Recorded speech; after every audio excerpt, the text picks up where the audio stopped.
if you have to get ready, it takes time. If you're always ready, that's the best option. So if the aim is to be in dhyan, so is the best approach is to always be in dhyan, or do you want to be in dhyan when something is happening, and then you go home and all of a sudden you see your wife or your children and you're confused again, and then the whole cycle starts. So how do you manage uh, being in a See, changing when environment people and being in wish to meditate, what happens is that they find their mind is disturbed. Okay? And now they see, how will I focus it? And they are finding that they are struggling.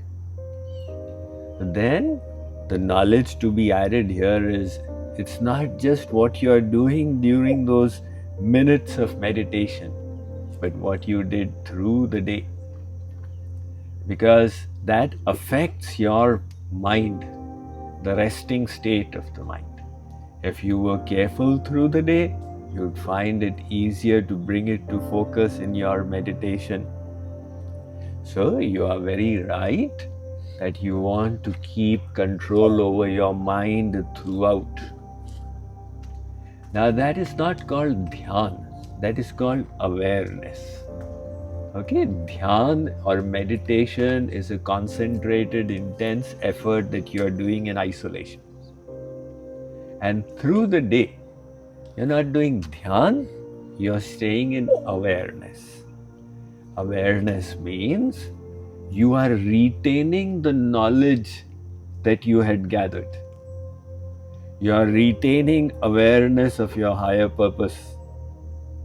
You are retaining awareness of what activities are harmful to me, what activities are beneficial. So that is why you are able to continuously make choices. Don't choose to think like this, choose to think like this. To make constant correct choices is what human beings are called upon to do. This is called vivek, sat, asat, gyan. And the moment you forget, tattva vismaranat bhekivat. You forget the knowledge and the human being becomes like an animal. They make the wrong choices, then later they regret, then later they say, I wasted my time. Well, what happened was the knowledge slipped out. So to retain the knowledge, I am a soul, my goal in life is to attain the Supreme, and I must keep taking one step in that direction. That is why in the Gita, Sri Krishna says, Arjun, ante kale cha mameva smaran muktva kalevaram. If you remember me at the time of death, you will definitely come to me. But in the very next verse, he says, Tasmat sarveshu kaleshu mamanusmara yudhyat. For that goal, to remember me then, at all times remember me. Okay? Because it's not that, okay, now in my last moment I say Ram and work will be done. What is the guarantee you'll be able to say Ram in your last moment? That is why when Ram said to Bali complained that why were you partial and killed me? Ram said, if you want, I'll make you alive again. So Bali said, Janam janam muni yatana karahi antaram kahi avatanai. Big yogis and munis strive that in their last moment they should say Ram, but it doesn't come from the mouth. Because in your last moment, the mind is in turmoil and the body is in pain. You'll think of the pain, you won't think of Ram.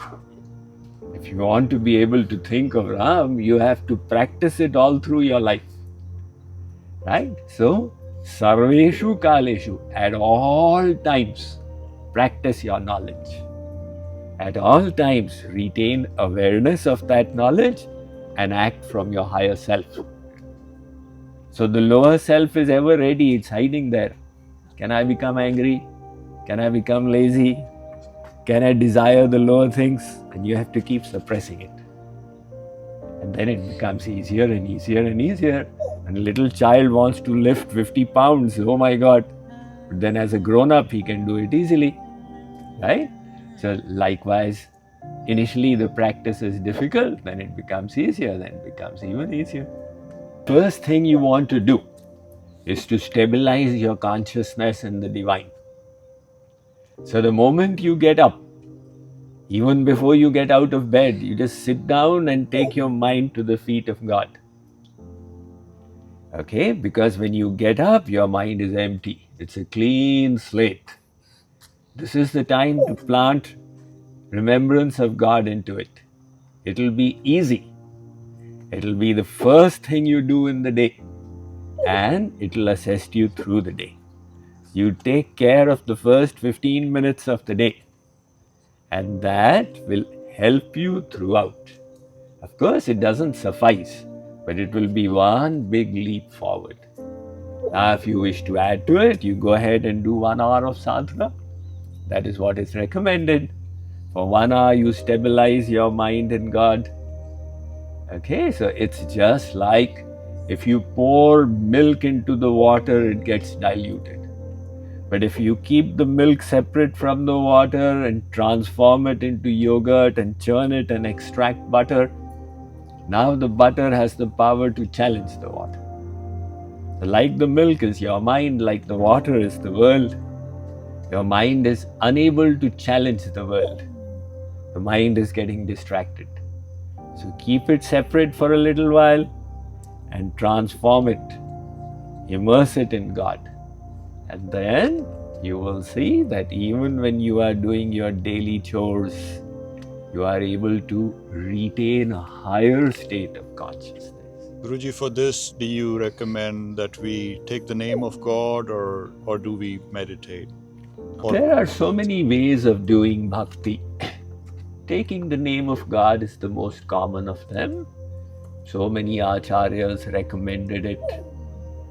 That is very well. But there's a tendency to make it mechanical. Now you're saying Ram, Ram, Ram, and the mind is going around the world. The purpose is not served. Alongside with taking the name, even better is chanting bhajans. And alongside, you do Roop Dhyan, bring the image of God in front of you. And then take your mind and place it at the feet of the Lord. When you have the image of the Lord before you, there is a basis for you to attach your mind to Him. So the Roop Dhyan becomes the basis of love.